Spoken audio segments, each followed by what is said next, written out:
Sick of losing to the sneaky healing ninja and her pet fox? You have come to the right place. This video will give you the strategies on every position to stop her from destroying your team and start your climb on the ladder. Before we get into how to counter Kiriko, we need to understand Kiriko as a hero to exploit her weaknesses. Kiriko is the newest hero to Overwatch, and her kit is the first support kit specifically built for 5v5. Let's break down her abilities to understand what we're up against. Wall Climb is a passive ability that allows her to climb walls just like Genji or Hanzo.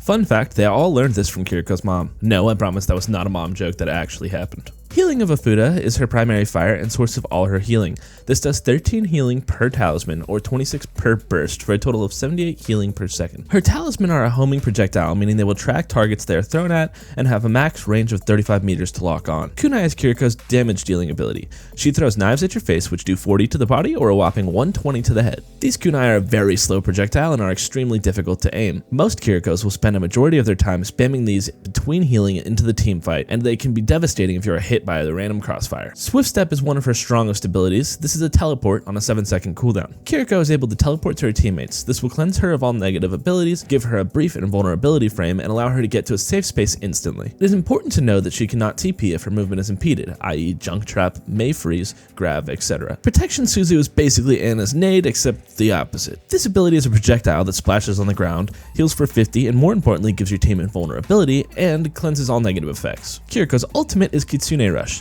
This ultimate is what pushed her 100% pick rate in the playoffs of OWL and what continues to keep her as an S tier meta pick. She basically lays a road on the ground that grants your team plus 30% movement speed, plus 50% fire rate speed, plus 50% reload time, and doubles cooldown speed for your team. The key to countering Kiriko and keeping her from carrying your entire team with her insane kit is going to be tracking her cooldowns and having the ability to capitalize on the opportunity to catch her out. The best DPS counter to Kiriko is going to be Pharah. Pharah can all but ignore Kiriko as a DPS dealing threat, as the likelihood that Kiriko actually hits her in the head are almost non-existent. In order to make this counter work, all you would really need to do is keep an eye out for her and fire some rockets her way to get her out of her team's LOS. A good Kiriko will get out of the way, a bad Kiriko will die. It is this major advantage that pushes Pharah to our #1 spot for DPS. As Kiriko, having Pharah on the enemy team means a couple of things. Kiriko will have to rely on her team to clear the sky and allow her to move freely. Our assumption here is Kiriko is the reason your team is losing because you can't finish any kills. If that truly is the case, you probably don't have to worry about the rest of her team actually paying attention. If her team fails to take care of you, Kiriko will not be able to move freely and get an LOS consistently of her team. This will keep her from being able to properly heal her team, utilize her cleanse, and even fully utilize her ult. Speaking of Kiriko's ult, Kitsune Rush will give you a great opportunity to wipe almost all of her team with yours. Kitsune requires anyone who wants the buff to hop into the Kitsune road and clump up into one juicy chunk of 5k. Just position behind them or behind cover, press Q,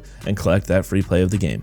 In my experience, the only thing you can really do to deal with a good Pharah is to stay inside or under a roof and out of LOS of her. Most of the time a Pharah is targeting me is going to force a swap. The top spot on tank has to unfortunately be Hog. I'm just as sick of playing against this piggy as the rest of you, but he does have his uses. As usual, I do believe that unless they completely change his kit, Hog will most likely still be the best counter to Kiriko even if he is nerfed. How does Hog counter Kiriko? To start, Hog's health pool combined with his inhaler will pretty much guarantee that at no point is Kiriko's damage going to be a large issue for you. In all likelihood, Kiriko is going to be throwing her knives into your big old tummy and doing 40 damage a hit, which is honestly less than a tickle for Hog. The biggest issue for tanks trying to take care of a Kiriko is that when you get her low, she will just teleport away and they will have no way of following up. Hog doesn't have this problem as we want to be targeting her with our hook. When Kiriko is hooked by Hog, there's nothing she can do. Hog's hook impedes movement, which means she cannot teleport out. There's also essentially a stun frame when she gets to you that will keep her from being able to use Protection Suzu before you shoot her. As long as you hit your shot on her and finish with a melee, your one-shot combo should kill every time. Hog's ult will also come into play here as an excellent counter to Kitsune Rush.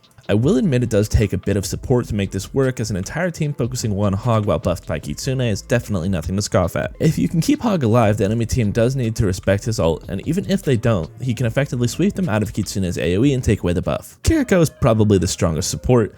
Maybe Anna competes with a recent buff, but even she is weak against some other weaker support picks. Kiriko's largest weakness is going to be against Moira. Moira's tiny hitbox along with her quick movement and her ability to chase you down after your TP is going to make your life as a Kiriko wildly annoying. Not only is Moira able to chase you down with her extremely low skill ceiling damage beam, but she was able to keep her team alive while doing it. On Moira, this will be a rare opportunity where I give you full permission to go DPS Moira.